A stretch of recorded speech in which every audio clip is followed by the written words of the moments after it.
আম্মাজান হাওয়া একদিকে দৌড় দিলেন, আদম আলাইহিস সালাম আরেক দিকে দৌড় দিলেন। পুরুষ মানুষের লজ্জার পরিমাণ বেশি, কম। জান্নাতের 5টা পাতা দিয়ে লজ্জা স্থানাবরণ করলেন, শয়তানেরও ফাটাইলেন, আদমকেও ফাটাইলেন। হারানো জান্নাতে আমাদের ফিরে যেতে হবে, এটা আমাদের প্রচেষ্টা, এটা আমাদের আন্দোলন, জান্নাতে যাওয়ার আন্দোলন।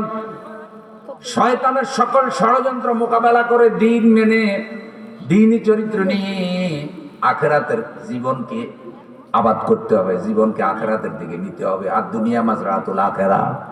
350 বছর আদম আলাইহিস সালাম কানলেন, চেহারা আকাশের দিকে উঠাইলেন না।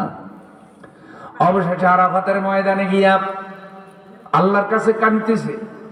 আল্লাহ তাআলা তখন দোয়া শিক্ষা দিলেন, আদম তুমি তোমার সর্বশ্রেষ্ঠ সন্তান, শেষ নবী, বিশ্ব নবী মুহাম্মদুর রাসূলুল্লাহ, আর এইটা পড়ে দোয়া কর, আমি আল্লাহ তোমার দোয়া